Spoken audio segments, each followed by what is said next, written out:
Bonjour à toutes et à tous, j'espère que vous allez bien, je vous souhaite la bienvenue sur ma chaîne.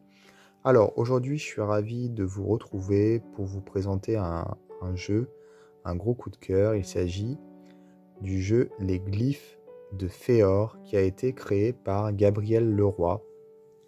Alors peut-être que vous connaissez déjà l'artiste, il a fait d'autres jeux, notamment il a illustré l'Absolu. Et il a également créé et illustré Outre Chimère, Falenaria. Et donc là, c'est son nouveau jeu, Les Glyphes de Féor. Donc un jeu auto-édité qui est vraiment sublime et très original, comme toujours les jeux de Gabriel Leroy. C'est ça que j'aime beaucoup dans ce qu'il fait, c'est qu'il propose toujours des choses un peu différentes en termes de construction, de mécanisme, de fonctionnement, d'utilisation, voilà. Et donc celui-ci ne déroge pas à la règle. Alors pour la petite histoire, j'aurais voulu vous le présenter bien plus tôt, puisque voilà, il est déjà paru il y a quelques semaines, voire quelques mois peut-être. Mais j'ai pas pu, malheureusement, j'ai eu des petits soucis perso qui font que voilà, ça fait un moment que je fais plus de vidéos.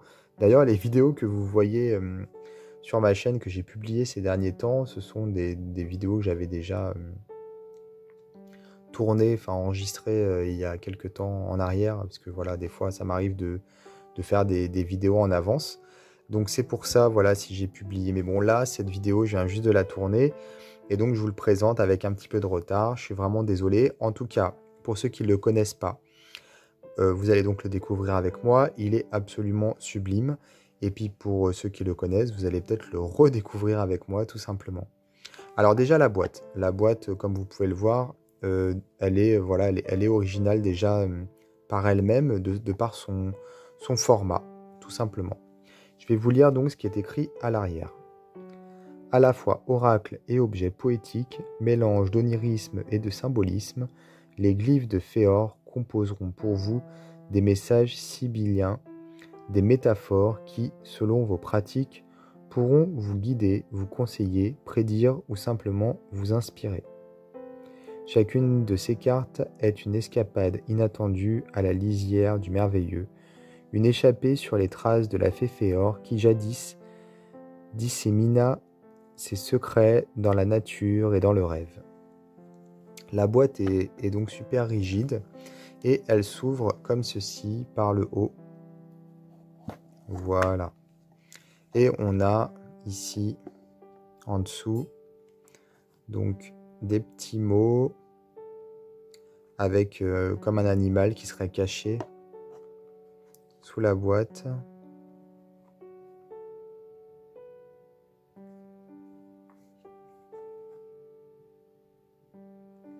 C'est très sympa et on a donc les cartes ici. Il y a beaucoup de cartes, je crois que c'est 100 cartes qu'il y a, si je ne dis pas de bêtises. On a donc un livret et on a en plus quelques cartes supplémentaires vierges qu'on va pouvoir compléter soi-même si on le souhaite. Pour finalement voilà, customiser un petit peu le jeu. Alors déjà, le concept. Alors c'est vraiment un concept inédit. Déjà l'idée du jeu est venue à Gabriel Leroy de par, il me semble, un poème, un simple poème qu'il avait écrit au hasard, et donc il a imaginé à partir de ce poème, il a imaginé donc l'existence d'une fée qui s'appelle donc Féor et qui aurait entendu les secrets des dieux. Et donc ceci l'aurait rendue par la suite muette pour lui éviter de divulguer les secrets des dieux aux autres. Donc cette fée, ce qu'elle a fait, étant donné qu'elle avait vraiment envie de partager ses secrets divins, elle les a tout de même partagés. Donc elle les a partagés, mais d'une manière un petit peu différente de par... enfin, comme elle est muette, elle ne peut pas parler, donc c'est pas par la parole, mais c'est en touchant. En parcourant le monde, elle va toucher finalement voilà, tout ce qui l'entoure, et elle va disséminer comme ça les secrets des dieux un peu partout ou sur son passage, donc dans la nature. Donc je trouve ça vraiment super sympa comme idée. Déjà c'est presque, comment dire, c'est digne des mythes grecs ou romains, enfin peu importe. Ça, on a vraiment ici un personnage mythologique qui est assez puissant que Gabriel a créé, et surtout puissant au niveau du message qui est transmis, puisque voilà, cette Féor va donc disséminer un petit peu partout sur son passage les secrets des dieux, donc qui se retrouvent en fait partout dans la nature. Donc en fait, c'est un petit peu comme si voilà, les secrets divins se retrouvaient dans la nature, tout simplement. Donc si on veut voir les messages de la fée, on n'a qu'à regarder autour de soi, dans la nature, dans le merveilleux, dans ses rêves, puisque oui, il y a un côté très onirique également. Et d'ailleurs, la fée Féor peut communiquer à travers les rêves. Donc, si vous voulez, la beauté divine de la vie, hein, tout simplement, on peut la trouver un peu partout si on ouvre son intuition et si on est capable de capter en fait les messages que cette fée a donc déposés sur son passage un petit peu partout. Donc, je trouve ça très poétique, très joli, et en même temps, ça nous permet en fait quelque part de nous reconnecter, peut-être même nous connecter à l'essence même voilà, de la vie.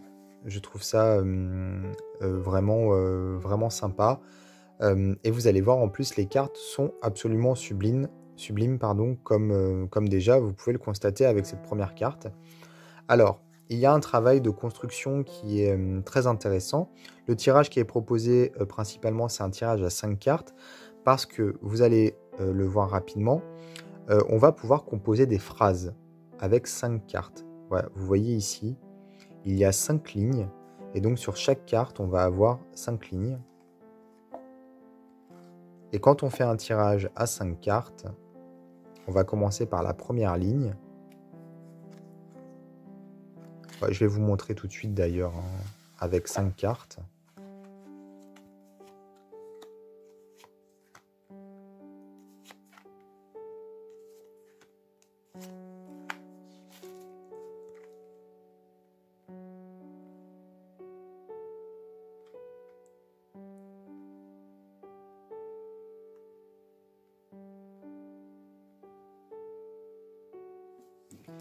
Alors, voilà, on va commencer par la première ligne, l'élu, et ensuite on va suivre la ligne, et vous allez voir, on tombe donc ici sur la deuxième. L'élu de la dernière étoile nous dévoile les prodiges de la solitude. Et donc on a une phrase comme ça qui se construit tout simplement, et on peut également prendre les cartes individuellement, et on a également une phrase qui est construite, ici c'est l'élu du soleil d'or offre aux humbles l'éclat de son royaume. Donc c'est ça qui est vraiment sympa, c'est que déjà on peut utiliser l'oracle comme un oracle classique, puisque pour chaque carte il y a une phrase, et en plus dans le livret, pour chaque carte on va avoir une signification qui est proposée. Alors il n'y a pas de numéro sur les cartes comme vous pouvez le voir, donc pour pouvoir retrouver les cartes dans le livret, il faut prendre le premier nom commun, voilà, ici l'élu, et c'est donc classé ici par ordre alphabétique, tout simplement. Donc la première carte, par exemple, l'élu, donc ici il est écrit ce majestueux cerf, donc c'est celui-ci, couronné par le soleil, accueille entre ses bois une ribambelle de passereaux frétillants et chamarrés. Cette scène est un symbole de générosité. Ressentons la chance que nous avons d'être dans ce monde, dans cet esprit, dans ce corps, et d'avoir tant à goûter et plus encore à offrir. Avec ici en plus des mots-clés qui sont proposés. Donc déjà voilà, on peut utiliser le jeu comme un oracle classique en s'aidant du livret, en lisant la phrase qui correspond voilà, à la signification du livret quelque part, et aussi avec l'illustration bien sûr qui va nous aider à interpréter la carte. Donc on peut faire un tirage classique, mais on peut aussi, et c'est recommandé, faire ce fameux tirage à 5 cartes et se servir donc de cette construction des phrases, enfin de cette phrase qui se construit sous nos yeux, qui d'ailleurs s'inspire de la méthode, peut-être que vous connaissez, les cadavres exquis, qui a été inventée par les surréalistes, notamment André Breton avait donc l'habitude d'utiliser cette méthode avec ses confrères pour pouvoir stimuler sa créativité, son imagination. Donc c'est en fait construire des phrases comme ça un peu au hasard, pour pouvoir voir ce que ça donne sans réfléchir, en laissant son inconscient voilà, s'exprimer.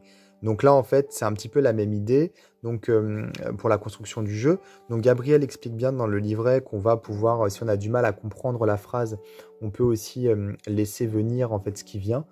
Il y a des exemples hein, qui sont proposés ici pour nous aider un petit peu à interpréter le jeu. Voilà, il y a plein d'exemples qui vont nous donner un petit peu des idées. Par exemple, voilà, si jamais il y a des mots qui vous, voilà, qui vous parlent pas, plutôt que de vous bloquer, enfin, si la phrase pour vous n'a pas vraiment de sens, plutôt que de vous bloquer, essayez de voir un petit peu comment elle fait écho en vous pour pouvoir rebondir, hein, si vous voulez. Hein.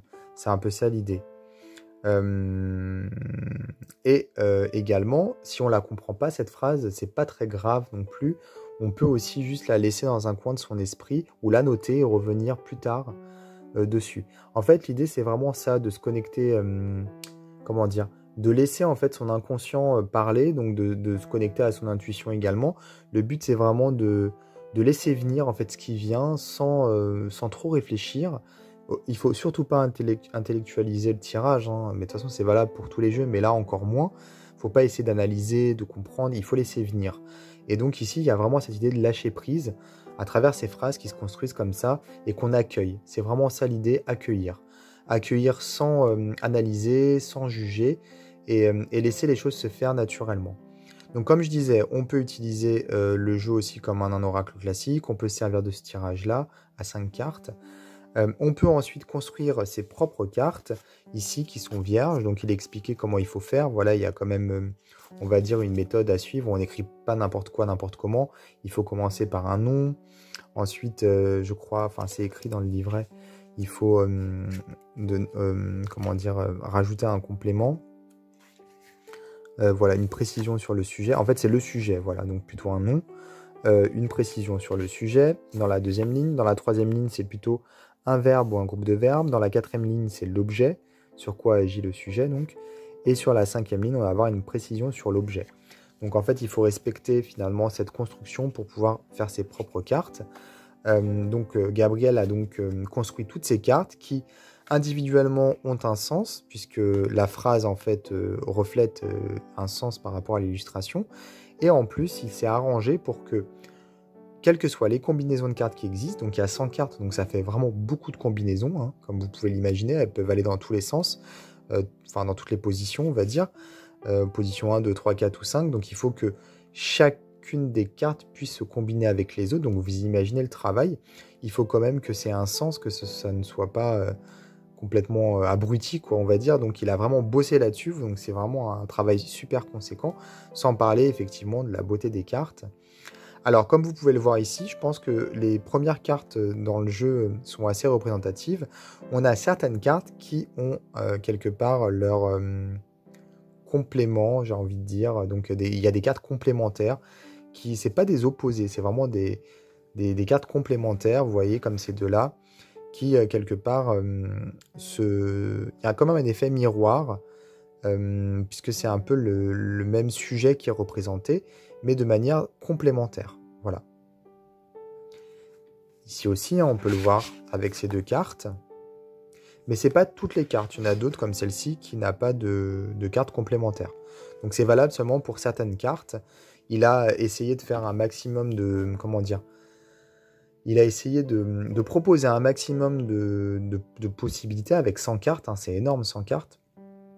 Mais en même temps, voilà, il n'a pas fait des cartes complémentaires pour toutes les cartes, seulement pour certaines. C'est très poétique, c'est très très beau, donc je vais vous montrer les cartes, elles sont sublimes. Le format est vraiment chouette également. Je trouve que ça fait un peu format marque-page, je sais pas.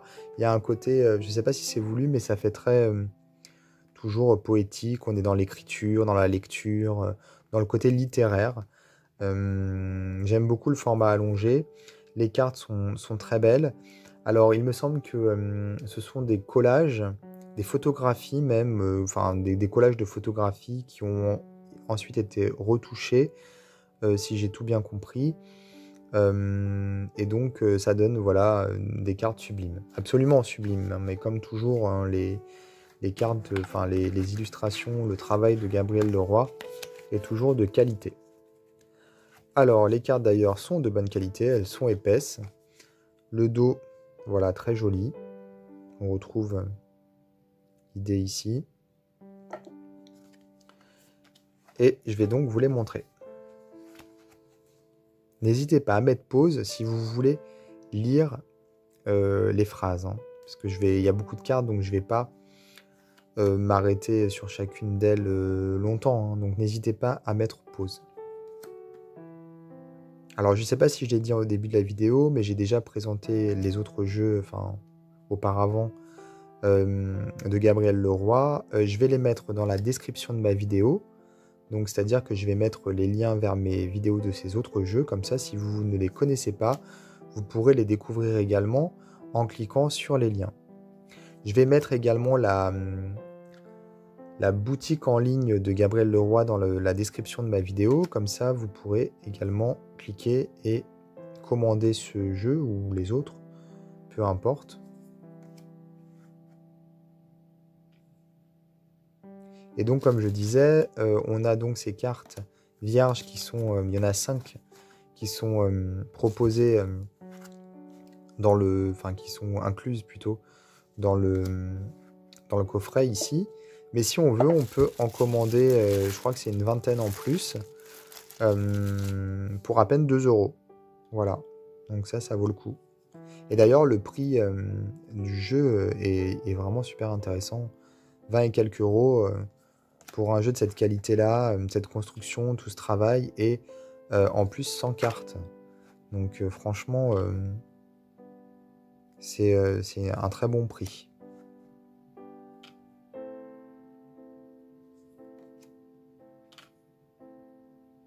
Alors les phrases sont super poétiques, les illustrations également. C'est vraiment super beau. Quand on a des cartes ici qui sont complémentaires, on a toujours cet effet un peu miroir, on a le côté jour-nuit. Voilà, alors j'aime beaucoup dire complémentaire parce que c'est pas des opposés encore une fois, hein. C'est plutôt des cartes qui se répondent quelque part, l'une l'autre.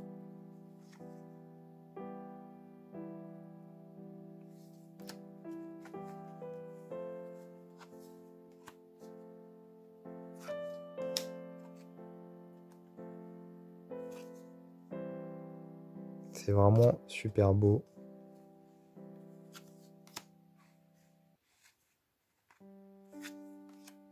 Et puis les cartes, elles glissent bien, comme vous pouvez le voir. Là-dessus, il n'y a pas de problème.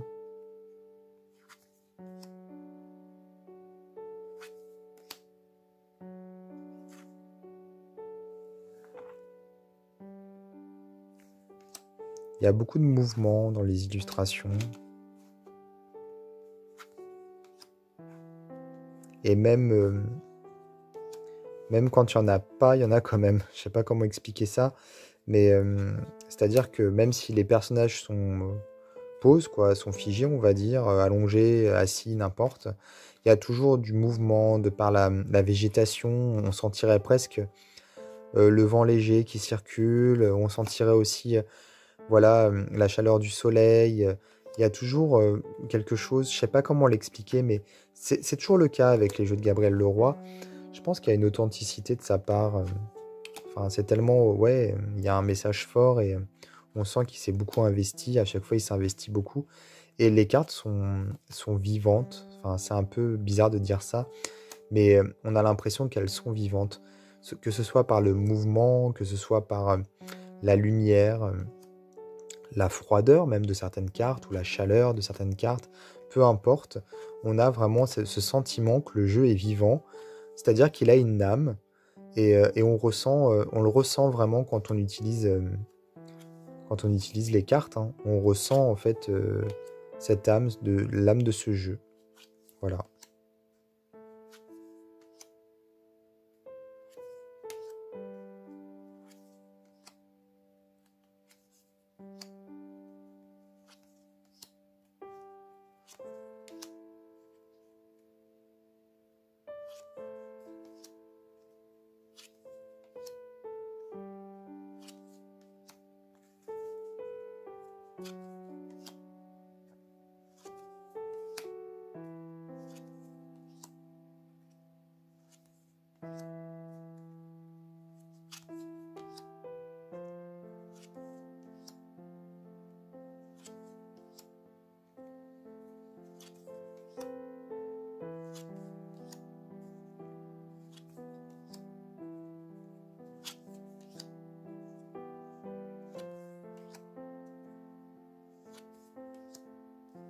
Là, on a carrément le personnage en entier.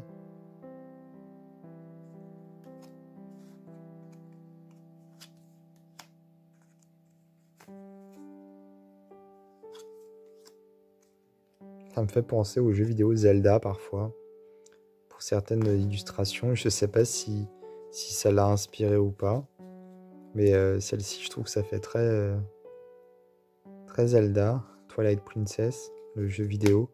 Ici aussi, remarquez avec l'épée. En fait, c'est le côté Heroic Fantasy, les elfes, les fées. C'est pour ça. Moi, j'aime beaucoup Zelda, donc l'univers de Zelda. On le retrouve un petit peu, je trouve. C'est vraiment sympa. Hein. Ça nous fait rêver, en fait. Hein. C'est ça l'idée. Hein.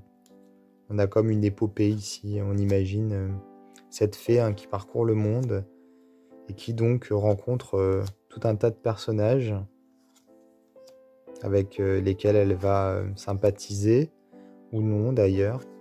Et on va avoir donc tout au long de son aventure. Très belle celle-ci. Donc on va voir tout au long de son aventure un chemin, comment dire, des quêtes en fait. Voilà, c'est ça. Des quêtes, des aventures, des chemins qui se dessinent.